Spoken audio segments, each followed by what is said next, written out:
coming. Wait till I'm healthy. Just wait.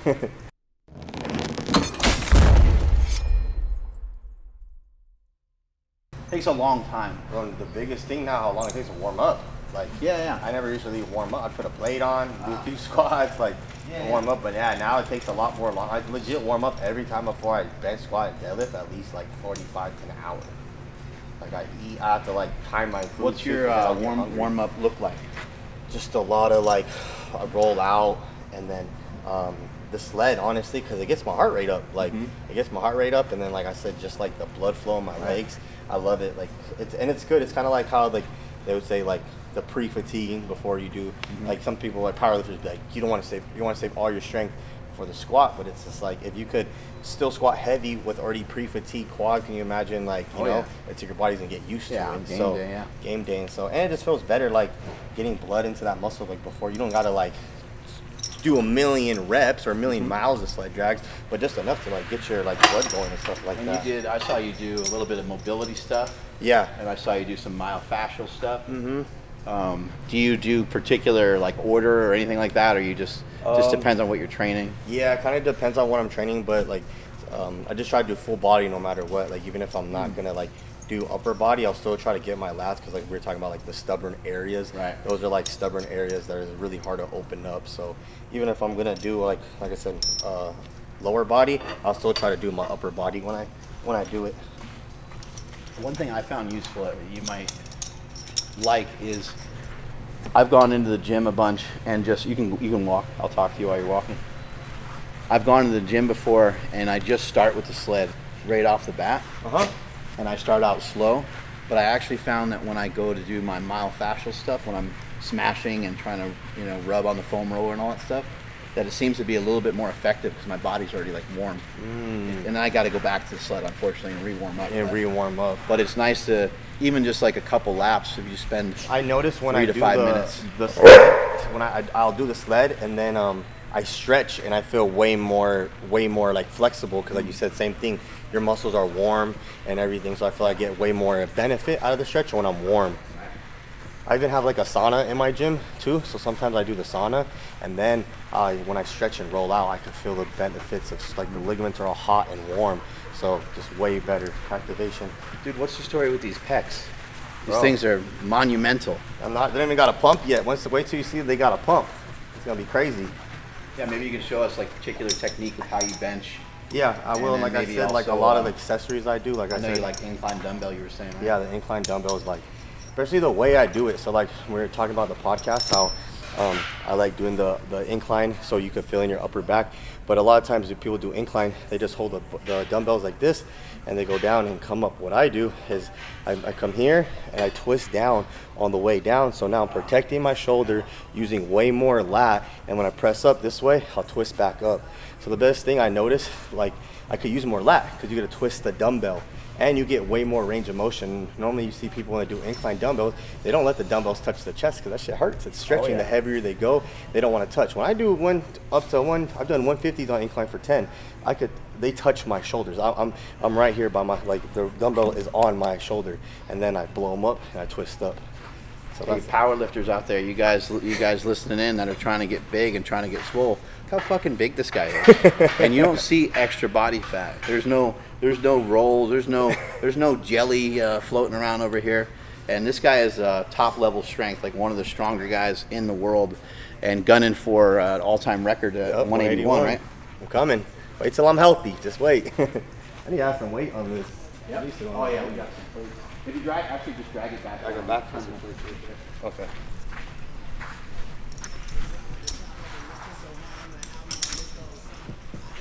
These guys are trying to play. They're used to like playing when I warm up. See? Leave it alone, Papa. Leave it alone.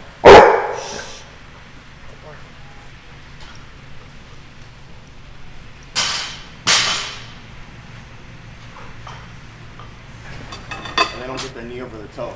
I see it all the time. Like in my gym, because I'll make people do them. And they go like this. Look at. So make sure when you guys are doing these sled drags, like how knees over toes, you want to take that step back. But what I see people, so your knees over the toe. Yeah. What I see though, people go like this. You see that? Look Right. at my knee. It's not even over my toe. Right. I'm feeling this in my glute, more in my glutes and my hamstrings. But if you take that step back, way more So you you're gotta being bend low. at the knee a lot. Yes, you need it. I see people. Yeah, look at. I ain't fucking going knees over toe. Yeah. You got to be here. It's like a corner back. It's going back pedaling, and you feel it so much more. Like I said, I know I have such a bad imbalance because I could feel how much better activation this leg and this leg. The blood's like it's coming, but this leg's already getting pumped, and this leg's barely getting pumped. You look like you'd be explosive. Or Yeah, when you're I could younger. actually jump. Yeah, I could. When I was young, like I jumped on a pretty high tire the other day, and I don't even jump. Like, Right. but You just look like you'd be explosive. I always move weight since I was young. Since, like I said, I always wanted to be like an athlete or whatever, and like I did a lot of tempo. I always go down really slow, but when I come up, even with the bar or whatever, I'm moving it as fast as I can, like, and as violently as I can. So like, I'm not like, oh, my back gets off the bench, but I'm always everything just fast as I can. Even when I squat, warmed just up. slow, come up fast. Deadlift, same thing. You want to just, I think your body just like knows the motor mechanics.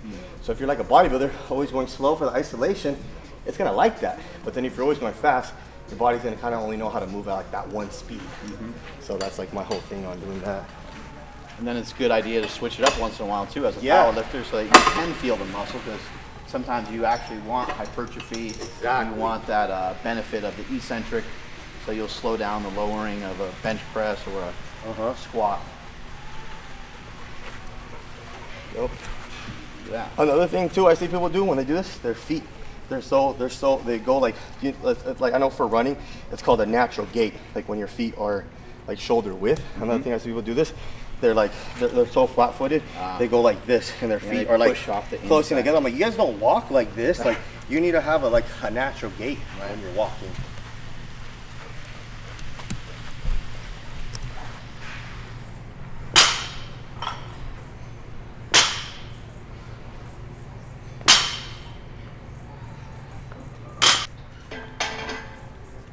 So like when I would say, like when Oscar was working on my glutes, so when I get in my sumo stance like this, even right now, because my glutes are very tight, they already feel like they're kind of like flexing. Right. So that's why I say like I'll get to the deadlift, like the sumo hardest part is breaking off the ground. For me, like it'll feel so light, and I'll get to like right here, and I just feel like this whole hip, there's nothing, and so I'm just like, with 700 pounds, and I'm just like, and I just falls, slips my grip.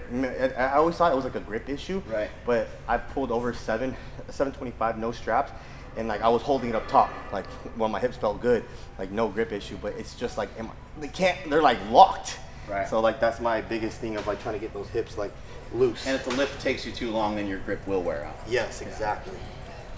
So like you can tell like before I go, you can see like I'm like kind of over the bar, and right before I go, and my feet, they're kind of like intern, like they're kind of flat, and then right before I go, I'm thinking about my feet opening out, and as I open out, I'm bringing my chest up as much as possible. This is not the position I want to be before I even pull. It's almost like I'm pushing my legs here, and then I finish here.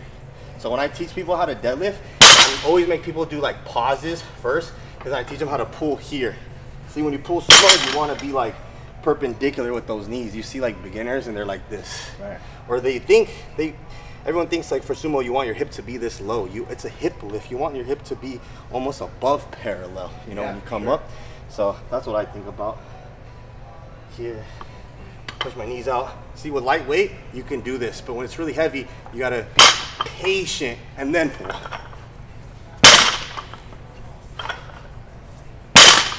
Something I had to work on a lot, and Even for conventional, when I pull conventional, I'll go here, grab my grip, same thing. I'm pulling myself down, then pull.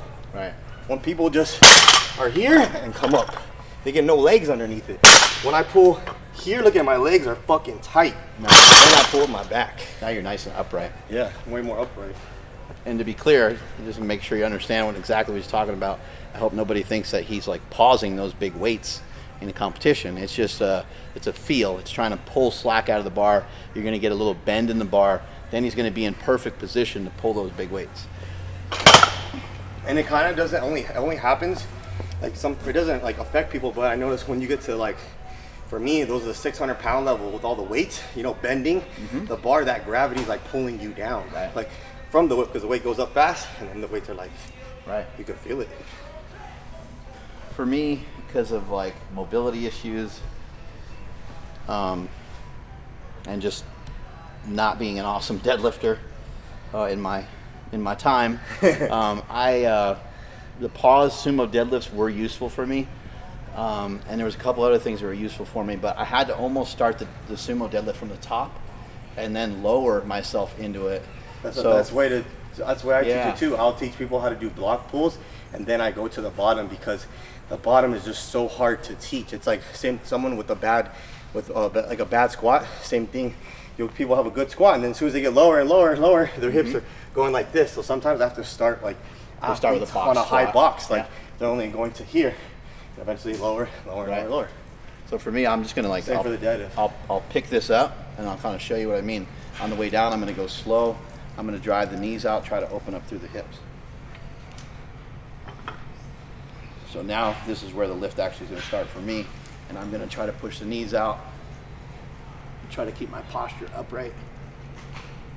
And now I have to go through this spot. Whereas before, it'd be hard for me to be in this position.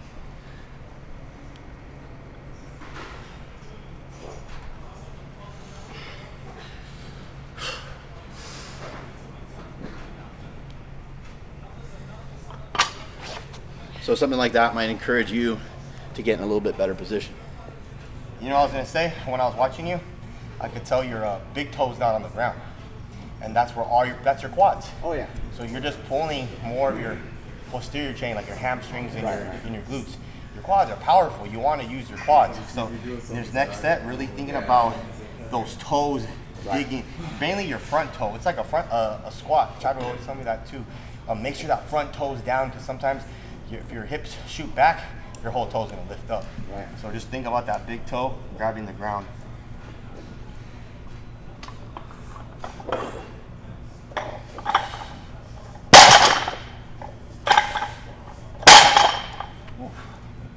Patient. You gotta be patient with the deadlift. I always say with like a squat is like kind of easier, because as soon as you pick up that weight, it's forcing you into like a good position.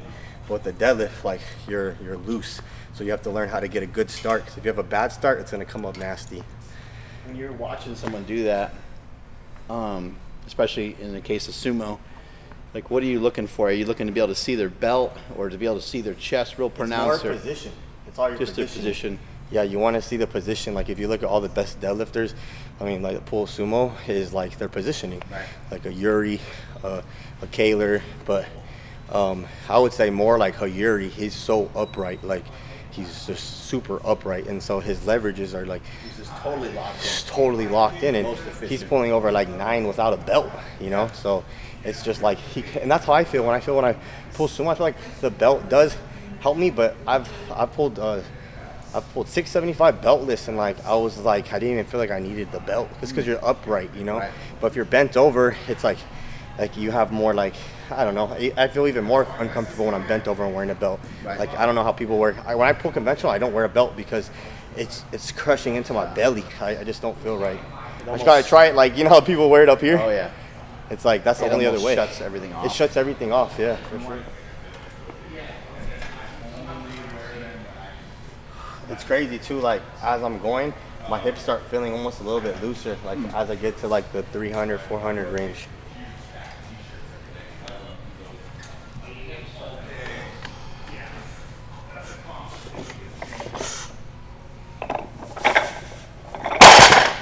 See, like right there, I almost felt like I fell backwards just because I was so like upright.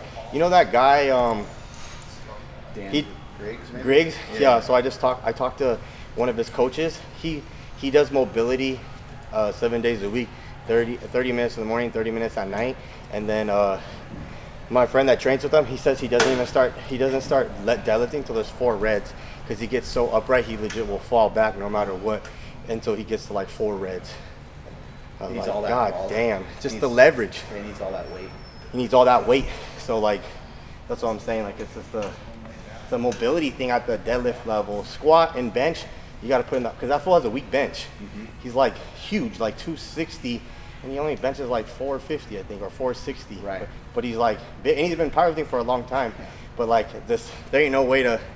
You got to put in the work, like the time. You know, it's not like you just get strong for a reason. Like you put in the work.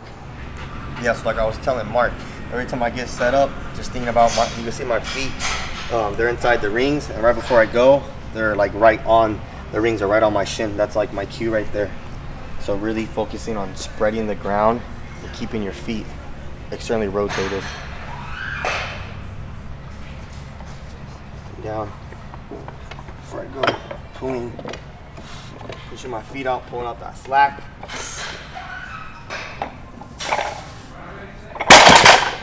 Just like that. The goal is to just get as upright as possible. You don't want to rush the takeoff and just come out right here. You want to get as upright as possible. It's, honestly, what I think about is humping the bar. I think about my nut sack going to the bar, because before I go, my butt's back here, my nuts are back here. And right before I come up, I'm thinking legit with my hips, opening up my hips, and like I'm trying to like hump the bar. And that's like, once I thought about that cue, like bringing my nut sack to the bar, the weight just started flying up. So think about that.